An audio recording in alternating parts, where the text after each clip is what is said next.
I'm gonna be honest right here. I did not want to make this video. I honestly didn't. But it's honestly gotten too big to ignore that I feel like I have to address it. Kanye West.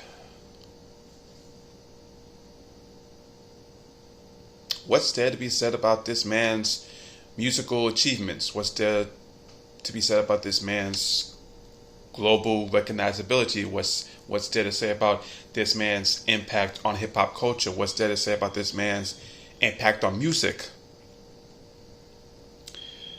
See, the thing is, we just know, we know that side of Kanye West. That side we know for sure.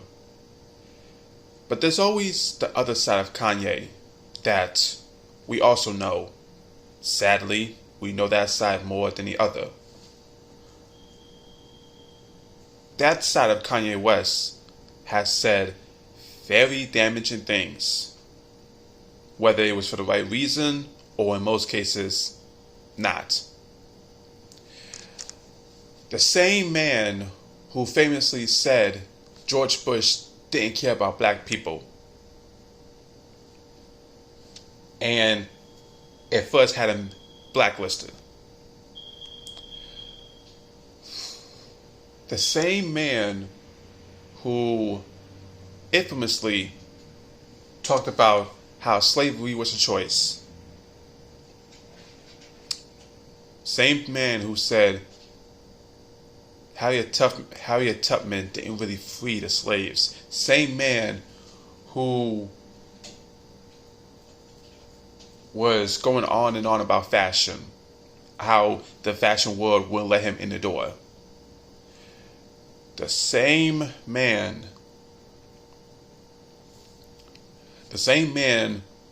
who said he thinks Beck should have given his Album of the Year Grammy to Beyonce because Beyonce has done more for music than Beck has. The same man who, on a song with DJ Khaled,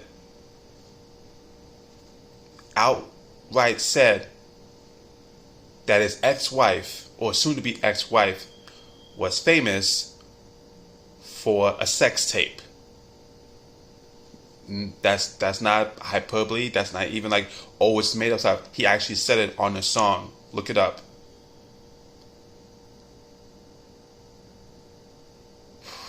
I can't remember the name of the song. I think it's So Cold, where it is.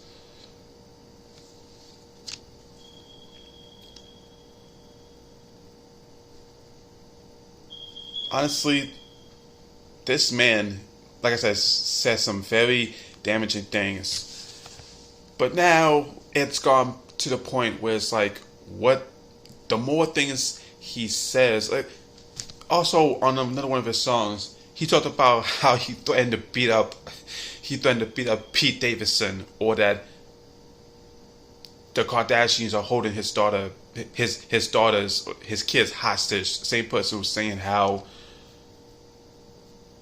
the Kardashians, to him, they're Christians, but yet they're parading themselves in front of the magazines and stuff, especially Kim. Oh, she's a Christian girl, but she has to show herself off in front of magazines because it gets the attention, when that's not really who she is.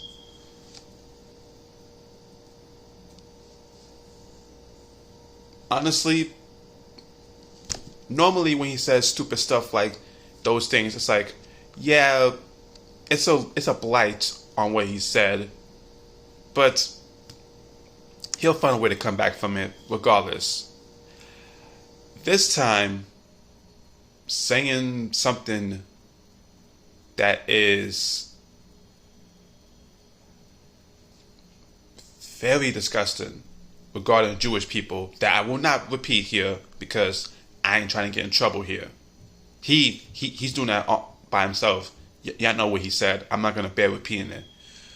But it's the same man who has had times stopped his concerts to talk to the audience about something going on with him that is trivial.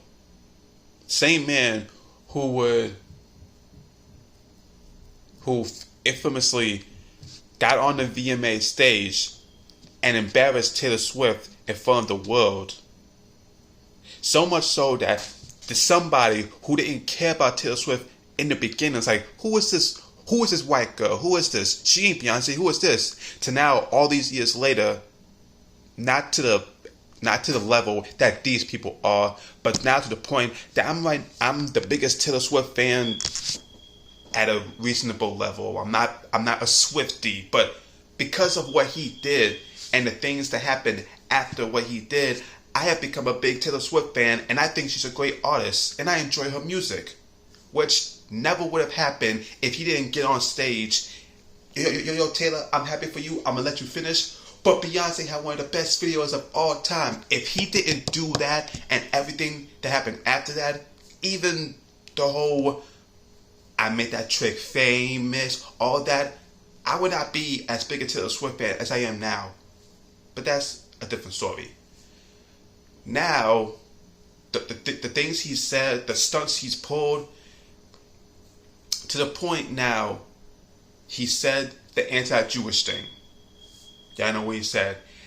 Even doing a podcast, saying a bunch of stuff that made no sense, but the one thing that stood out was him saying, I can say this stuff and Adidas won't drop me. I can get away with saying this and Adidas won't drop me.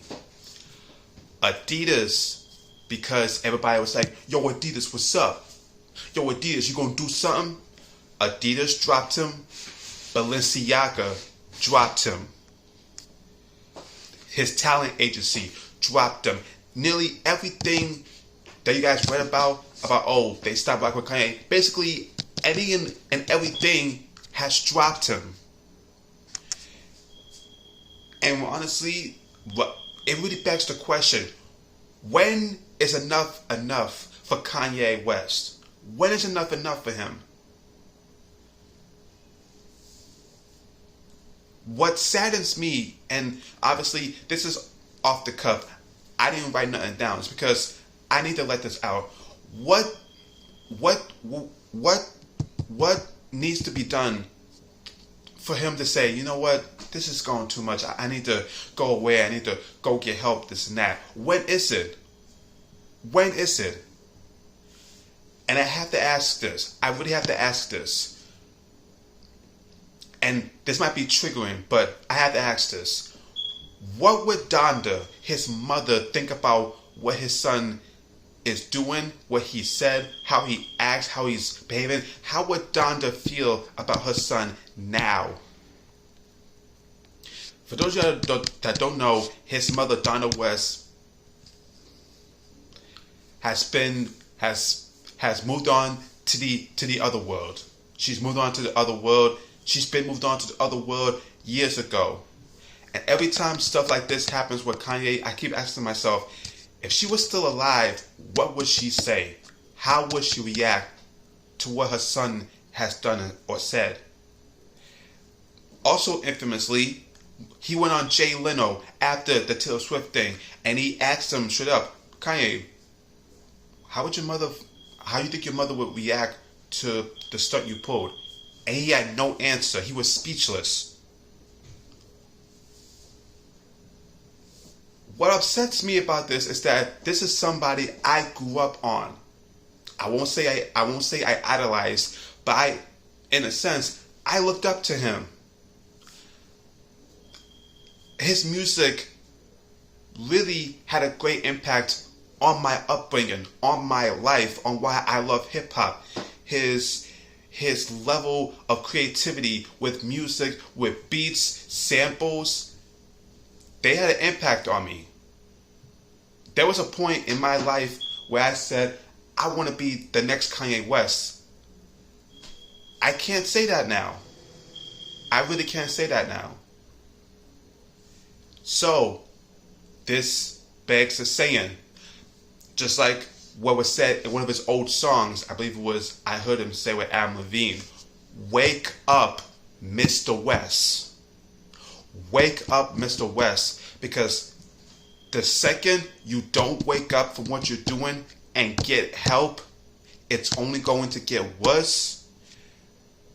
I fear the next time, or maybe one of the next times we hear about Kanye West, honestly, is when he's now 6 feet under in a cold grave, and then we'll be here being like, somebody should have helped him.